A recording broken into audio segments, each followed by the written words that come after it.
and you're at Gina's Planet. And I'm going to read Charlotte's Web. I'm only going to read one chapter. It's chapter 6 called Summer Days. Summer Days. That's right. The early summer days on a farm are the happiest and fairest days of the year. I've been to Chickamauga tonight and watching fireworks. They had an Independence Day celebration early because July 4th will be the day that we celebrate in America our independence from England.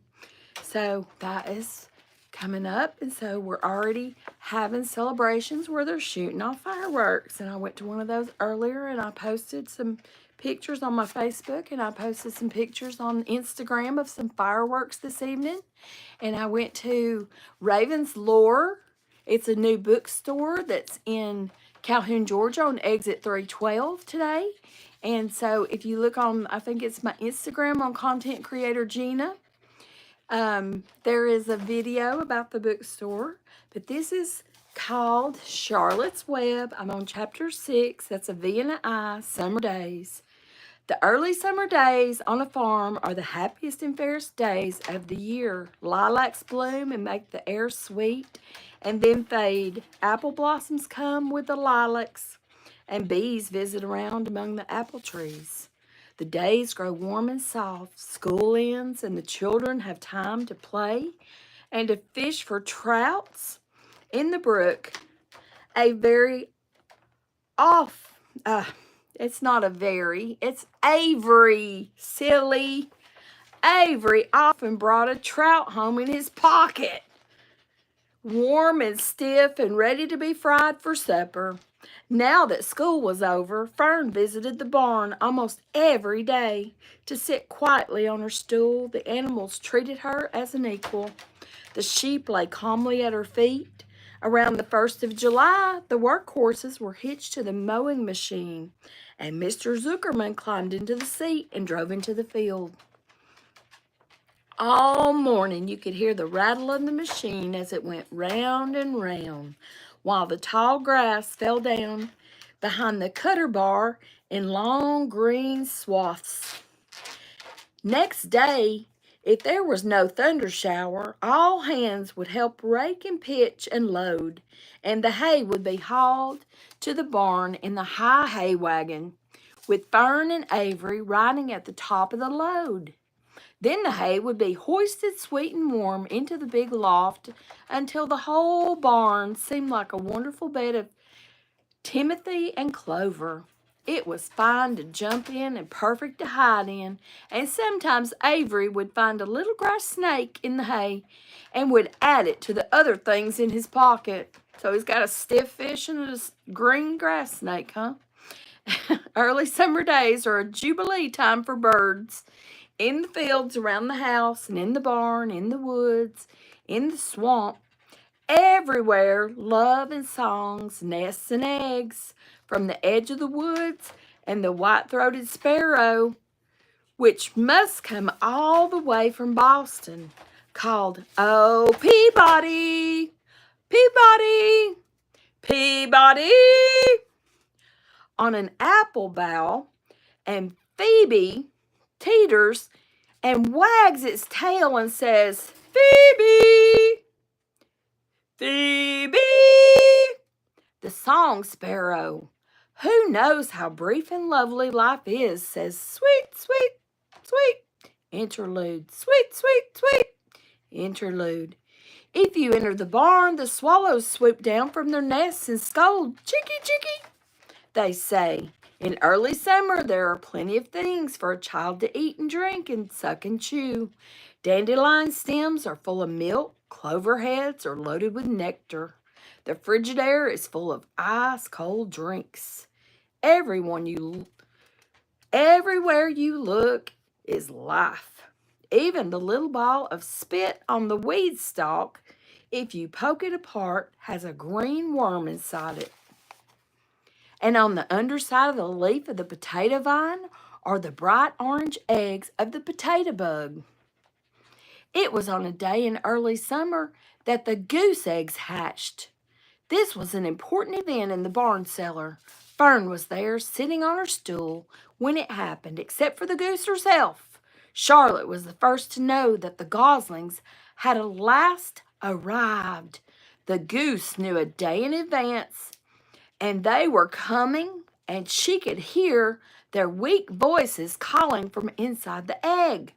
She knew that they were in a desperately cramped position inside the shell and were most anxious to break through and get out. So she sat quite still and talked less than usual. When the first gosling poked its gray-green head through the goose's feathers and looked around, Charlotte spied it and made the announcement.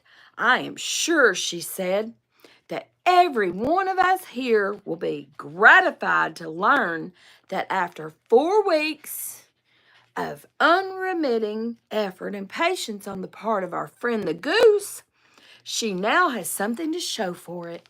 The goslings have arrived. May I offer my sincere congratulations?" "Thank you, thank you, thank you," said the goose, nodding and bowing shamelessly. "Thank you," said the gander. "Congratulations," said Wilbur. "How many goslings are there? I can only see 1. "There are 7, said the goose. "Fine," said Charlotte. 7 is a lucky number. "Luck had nothing to do with this," said the goose. "It was good management and hard work." At this point, Templeton showed his nose from his hiding place under Wilbur's trough. He glanced at Fern, then crept cautiously toward the goose, keeping close to the wall. Shh. Everyone watched him, for he was not well liked, not trusted. "Look," he began in his sharp voice. "You say you had 7 goslings? 7, baby? Yeah, that's exciting." Baby says congratulations, too, to the goose. Everyone watched him, for he was not well liked, not trusted. "Look," he began in his sheep voice. "You say you have 7 goslings. There were 8 eggs. What happened to the other egg? Why didn't it hatch?" "It's a dud, I guess," said the goose. "What are you going to do with it?" continued Templeton, his little round beady eyes fixed on the goose. "You can have it," replied the goose.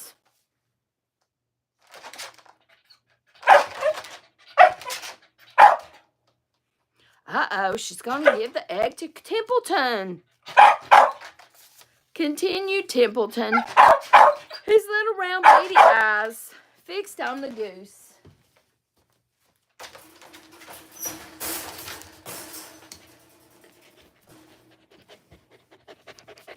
Baby's going to sit with me. He's having a rah-rah tonight. Sit down.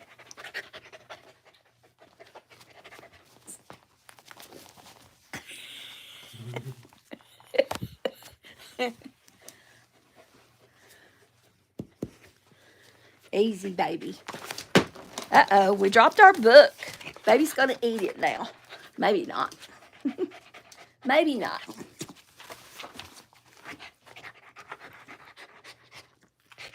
Roll it away and add it to the nasty collection of yours, Templeton. Templeton had a habit of picking up unusual objects around the farm and storing them in his home. He saved everything. "Certainly, certainly," said the gander. "You may have the egg. But I'll tell you one thing, Templeton. If I ever catch you poking your ugly nose round our goslings, I'll give you the worst pounding a rat ever took."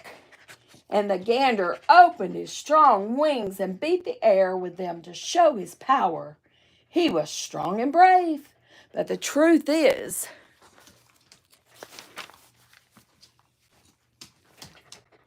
both the goose and the gander were worried about Templeton, and with good reason.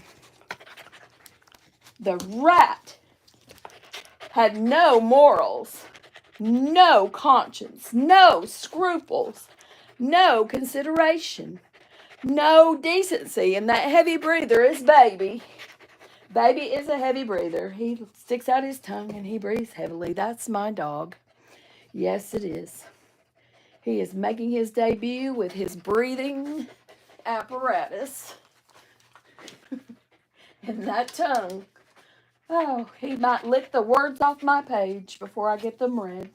The rat had no morals, no conscience, no scruples, no consideration, no decency, no milk of rodent kindness, no compunctions, no higher feeling, no friendliness, no anything. He would kill a gosling if he could get away with it. The goose knew that. Everybody knew that. With her broad bill, the goose pushed the unhatched egg out of the nest, and the entire company watched in disgust while the rat rolled it away. Even Wilbur, who could eat almost anything, was appalled. Imagine wanting a junky, old, rotten egg. He murmured. A rat is a rat, said Charlotte. She's laughed a tinkling little laugh.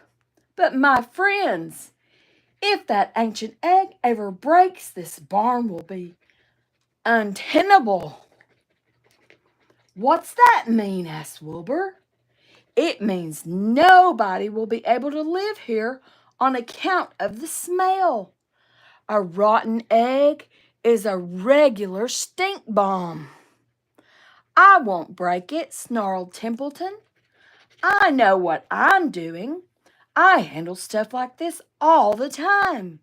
He disappeared into his tunnel, pushing the goose egg in front of him. He pushed and nudged till he succeeded in rolling it to his lair under the trough. That afternoon, when the wind had died down and the barnyard was quiet and warm, the gray goose led her 7 goslings off the nest and out into the world. Mr. Zuckerman spied them when he came with Wilbur's supper. Well, hello there, he said, smiling all over. Let's see. 1, 2, 3, 4, 5, 6, 7. 7 baby geese. Now, isn't that lovely? Isn't that lovely, baby? And next time we'll be on chapter 7 entitled Bad News. So that's all for tonight. I've had a very long day. I hope you had a wonderful day and maybe got to see some fireworks like I did. And you have a wonderful night and sweet dreams and good morning to some because it is 5 o'clock somewhere. Probably in the UK and in Ireland. That would be my guess, in London. So I will see you next time. And bye-bye for now. You've been at Gina's Planet. I'm Miss Gina and I'm so glad you were here. Night, night, and sweet dreams. Bye-bye. Tell them bye-bye, baby. Bye-bye. Heavy breathing is Baby telling you.